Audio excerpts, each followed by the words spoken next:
Então agora vamos fazer um exemplo prático aqui da gente pegar um sistema fotovoltaico que nós teoricamente vamos instalar e a gente vai fazer o preenchimento dos formulários, tá? Para a gente ver como vai ficar. Então vamos supor que a gente tem esse sistema fotovoltaico aqui, ó.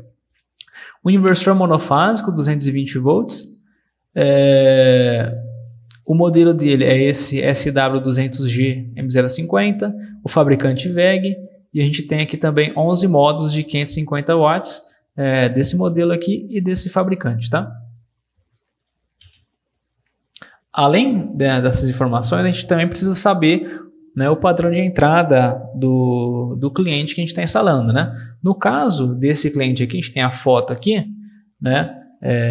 Seria uma caixa tipo 4, tá? Isso aqui a gente consegue ver lá na GED 3 da CPFL. Eles têm a tabela 1A que define os tipos de caixa que podem ser utilizados para cada categoria, tá?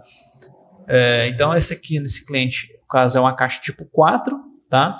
Ele tem um atendimento aéreo, como a gente pode ver, ele tem um ramal aéreo aqui e é bifásico, tá? Então chegam duas fases lá e o neutro na casa desse cliente. No caso aqui desse cliente, ele tem um disjuntor bipolar de 63 A lá no padrão de entrada e também tem 2 DPS, tá? E o cabo de atendimento dele aqui é 16 mm². Outras informações aqui. O titular que nós estamos fazendo aqui, tá? Ele vai ser uma pessoa física e a unidade consumidora dele vai ter o código 1111 e a unidade beneficiária dele vai ser o código 2222.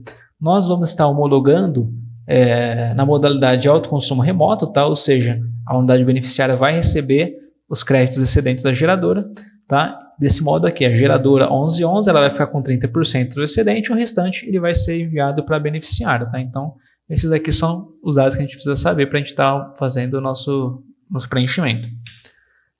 Tá? Então, o que a gente vai precisar para esse nosso exemplo, tá? A gente vai precisar enviar os seguintes documentos. Formulários. O formulário de solicitação de conexão, que aqui na CPFL é chamado de anexo E, né? O formulário de dados para registro, que aqui eles chamam de anexo F, tá? E, no caso aqui, o formulário para cadastro de unidades consumidoras participantes, tá? Que aqui eles chamam de anexo G1. Nesse caso, esse arquivo anexo G1, nós vamos enviar ele apenas porque nossa modalidade é um autoconsumo remoto, tá? Então a gente tem que informar quais são as beneficiárias do nosso sistema. Tá? Além dos formulários, tem outros arquivos que a gente precisa enviar também, que seria o diagrama unifilar, tá? Fotos do padrão de entrada e dos dispositivos de proteção, registro em metro do inversor, caso ele seja um inversor menor do que 10 kW, que é o nosso caso. Se for um inversor acima de 10 kW, né, de potência de saída, as concessionárias elas exigem o certificado, tá? Um certificado do fabricante, tá? De que os inversores atendem às normas ABNT. Tá? E aqui vamos ter que mandar também um documento de identidade do titular e a nossa anotação de responsabilidade técnica, tá? Ou TRT, certo? Sobre o projeto e sobre a execução do sistema. Então vamos começar pelo formulário aqui, o anexo E, tá? Então esse anexo E aqui eu retirei lá do site da CPFL na seção de MMGD, tá? E uma recomendação é que quando você for fazer uma homologação, você sempre consulte lá no site, tá? da concessionária para você ver se você está com o documento mais atualizado, tá? Porque muitas vezes eles acabam alterando alguma coisa no documento, soltando uma versão mais nova e você pode ter uma reprova por isso. Então sempre que você for fazer, retire lá da concessionária, tá? Do site da concessionária essa documentação. Então vamos começar aqui. A gente preenche o primeiro campo aqui o código da unidade consumidora. No nosso caso, como a gente viu, o nosso código vai ser o 1111, tá? Aí é o seguinte, na sequência aqui o que a gente precisa preencher. O tipo de fonte, tá? Que no nosso caso é solar fotovoltaica. A potência, tá? Aqui acabou faltando, ó. Deixa eu ver se eu... Aqui acabei não colocando o valor aqui, tá? Então aqui seria, vamos voltar aqui para ver o nosso inversor. O nosso inversor M050, tá? É um inversor de 5 kW, tá? Então a gente teria que colocar 5 aqui, ó. Tá? Então o nosso sistema vai ser de 5 kW. Importante aqui, tá? Essa potência que nós preenchemos aqui, a potência instalada, ela é sempre a menor potência entre a soma dos módulos e a soma dos inversores. No nosso caso aqui, a gente tem 11 módulos de 550 que dá mais que 5 kW. Então a potência do nosso sistema vai ser a potência do inversor, que é 5, tá? Tipo de geração. Aqui no nosso caso a gente vai estar empregando um inversor, certo? Então a gente marca essa opção. Dados do inversor. O fabricante é a WEG, o modelo é esse aqui, tá? Quantidade, a gente vai instalar apenas um. A tensão de conexão à rede dele é 127.220, tá? A potência nominal de conexão à rede, 5 kW, que é a potência de série do inversor, tá? E aqui 2.5, a modalidade de compensação. No nosso caso, como foi dado no exemplo, a nossa modalidade vai ser autoconsumo remoto. Então a gente marca aqui autoconsumo remoto. Armazenamento, no nosso caso, não vai ter, então a gente não vai informar nada, tá? A gente segue aqui no 4. No item 4, tem bastante informação aqui, né? Por exemplo, essas marcações aqui, eu recomendo que vocês deem uma lida na resolução 1000 para vocês entenderem melhor, né, o que se trata isso aqui, né? Mas eu não costumo marcar isso aqui, tá? Deixo desmarcado essa primeira e essa segunda aqui, certo? Mas se vocês quiserem ter uma compreensão melhor do que se trata, só dá uma olhadinha na resolução 1000 que vocês têm o texto lá, tá? Aqui, 3. Autoriza a distribuidora a entregar junto com o orçamento de conexão os contratos e documentos, ou seja, quando às vezes, por exemplo, se você tiver uma obra na rede, você marcando isso aqui, você vai autorizar que a concessionária ela te entregue junto com o orçamento de conexão, ela vai te entregar já a documentação para você autorizar a obra na rede, ou você está pagando o custo de obra de rede, tá? Então, isso aqui agiliza o processo, eu costumo marcar, tá? Aqui, esse quarto campo ele é obrigatório, você vai ter que marcar, declara que as instalações elas estão adequadas às normas técnicas, tá? Esse quinto aqui, eu vou comentar sobre ele mais para frente, tá? E esse sexto campo aqui, ele é obrigatório, que você declare que as informações são verídicas, né? Aqui no campo 5, você vai colocar o nome do titular, tá? Ou do representante legal, se você tiver uma procuração. E aqui as informações para o contato, o telefone e o e-mail do titular, tá? Aqui o local da assinatura, a data, e aqui você vai ter a assinatura do responsável, tá? Aqui no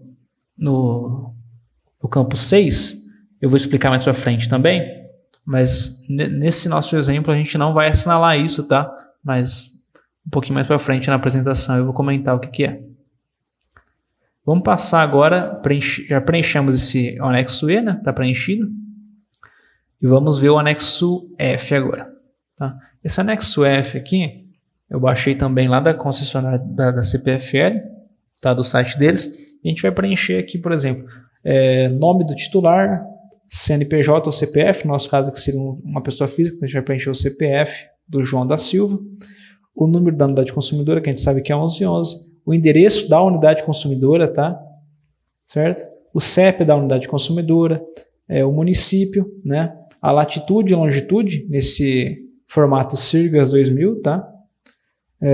O telefone do titular, a gente vai colocar aqui, o e-mail do titular, coloca aqui se a usina foi objeto de outorga ou não, no nosso caso não, então a gente não preenche isso daqui também. E aqui a gente vai preencher dados sobre a unidade consumidora.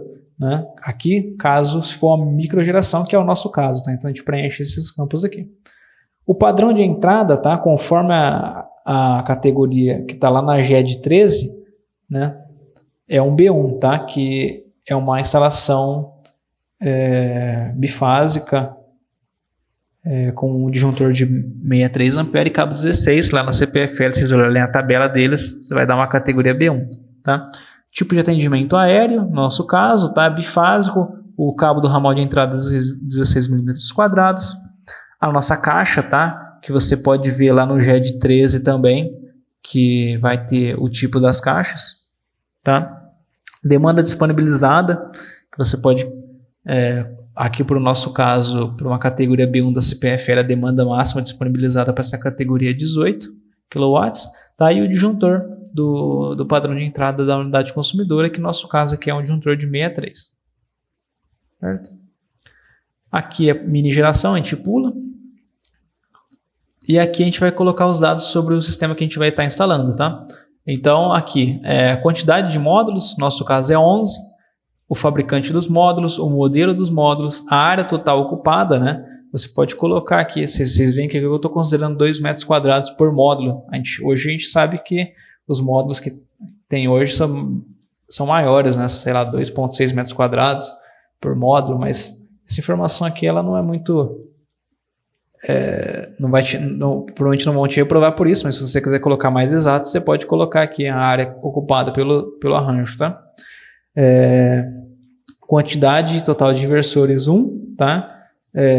O fabricante é VEG, o modelo do nosso inversor, a potência pico dos módulos, tá? Que é a soma da potência de todos os módulos, 11 vezes 550, que dá 6.050 watts, e a potência de saída do nosso inversor, que é 5. Certo? A data pretendida para entrada em operação, tá? Esse campo aqui também, ele não é muito rigoroso, né? Você, sei lá, só coloca uma data futura, né? Da que você está homologando no dia, sei lá, no dia 1 do 11, coloca no dia 10 do 11, sei lá, alguma data futura, tá? E aqui terminou, tá? É só isso aí que precisava preencher nesse anexo F, tá preenchido. Agora temos que preencher o anexo G1, tá? Que é para a gente informar lá como que será feita a distribuição dos créditos, tá? No nosso autoconsumo remoto. Então aqui a gente vai simplesmente preencher o dado da geração, o código da unidade que vai ter a geração, tá? Que é o 1111. Aí aqui a gente informa como que vai ser feito o nosso rateio, né? A unidade 1111 ela vai ficar com 30%, a unidade 2222 vai ficar com 70%, que nem foi informada no exemplo, tá? A soma tem que dar 100%, tá? E é só isso que você precisa preencher nesse formulário aqui, bem rapidinho. Na sequência, a gente vai ter aqui o nosso diagrama unifilar, né? Eu peguei esse exemplo aqui lá da norma da CEMIG, porque eu achei, por exemplo, na GED 15303 tem um exemplo muito simplista assim, do diagrama unifilar. Esse da CEMIG eu achei bacana, né? Então aqui ele representa aqui, né, o gerador fotovoltaico, que seriam os módulos fotovoltaicos, tá? O inversor, aí aqui vocês veem que tem que ele indica aqui para você representar a bitola do cabo CC, né? Você colocar aqui a potência do inversor, né? Tem o aterramento desenhado aqui, tem as bitolas dos cabos CA, tem o ponto de conexão aqui, onde você vai estar conectando o sistema na rede do cliente, tá? E aqui tem o padrão de entrada representado, né? Aqui no caso, um medidor bidirecional da CEMIG, o disjuntor do padrão de entrada da CEMIG aqui, né?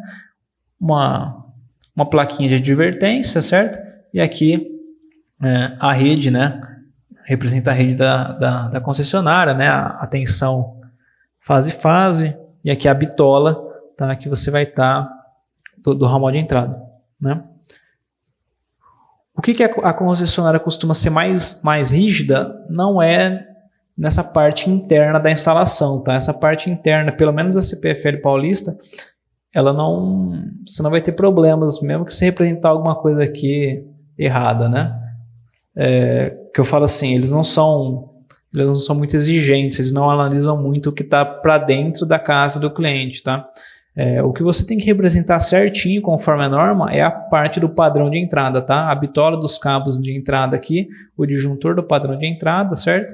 O tipo de caixa e assim por diante.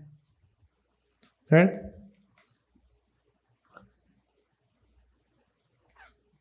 E agora, vamos voltar aqui, para a gente ver onde nós estamos aqui, tá? Então a gente já fez o anexo E, já fizemos o anexo F, já fizemos o anexo G1, já fizemos o diagrama unifilar, então agora a sequência é a foto do padrão de entrada. Então aqui, A foto do padrão de entrada é bem simples também, né? É uma foto da fachada da casa, assim, mostrando o posteamento, ou se for um local que não tem casa, sei lá, por exemplo, uma unidade rural, é só a foto do poste mesmo, né? Para que a concessionária possa identificar o tipo da caixa, tá? E o ramal de entrada, tá? Aqui tem a foto da caixa, para eles identificarem o tipo da caixa. E aqui tem o dispositivo de proteção do cliente, né? Para eles identificarem lá a capacidade do disjuntor, os DPS, tá? Na sequência, temos aqui o registro em metro do inversor, tá? Então, o que eles pedem é isso aqui, tá? Então, aqui vai ter o número do registro do inversor lá no Inmetro, tá? E essa tela aqui que eles pedem que seja enviada. Tá? Então, foto do padrão de entrada já foi, registro de metro do inversor já foi. E aqui um documento de identidade do titular, tá? Tem que ser um documento que contém o RG e o CPF. E aqui depois tem a RT ou TRT, referente ao projeto e à execução da instalação fotovoltaica, certo? E aí a gente terminou aqui a documentação que a gente precisaria enviar para fazer a solicitação de conexão. Na sequência, tendo sido aprovado a nossa solicitação, a gente vai fazer o pedido de vistoria, tá? Né? As concessionárias costumam pedir, né, um relatório fotográfico, tá? Mostrando o que foi instalado, tá? Então, por exemplo, o relatório fotográfico ele é bem simples também, né? Seria o padrão de entrada, tá? Com a plaquinha de advertência, então tem que ter uma plaquinha de advertência lá, perto da bengala, perto da onde faz a derivação ali, né? E um padrão e uma plaquinha, né, na próxima caixa, né, a caixa de medição, tá? Aqui os dispositivos de proteção do padrão de entrada, né, o inversor instalado, tá? A etiqueta do inversor mostrando o modelo do inversor, né? A proteção CA, certo? Uma foto dos módulos fotovoltaicos instalados, uma foto do aterramento, tá? Eu costumo também colocar o ponto de conexão aqui, no caso a gente fez a conexão aqui no quadro geral do cliente, tá? Então é basicamente isso, o relatório fotográfico ele é bem simples, não tem muito segredo não. Algumas concessionárias, por exemplo a Enel São Paulo, eu já vi que eles pedirem, tá, um vídeo mostrando a proteção de anti-ilhamento do inversor. Então você tem que fazer um teste lá, mostrando que a proteção de anti-ilhamento do inversor está funcionando. Inclusive eles pedem as fotos de algumas parametrizações do inversor de segurança, né? Então assim, vocês veem que cada concessionária tem algumas coisinhas diferentes que a gente acaba aprendendo na prática ou dando uma lida na norma, né? Certo? Então já fizemos aqui o pedido de vistoria, tá? E aí a gente fazendo esse pedido de vistoria, enviando, né, esse relatório para a concessionária, eles têm até 5 dias úteis para ir lá e trocar o medidor do cliente para a gente poder ligar o sistema, tá?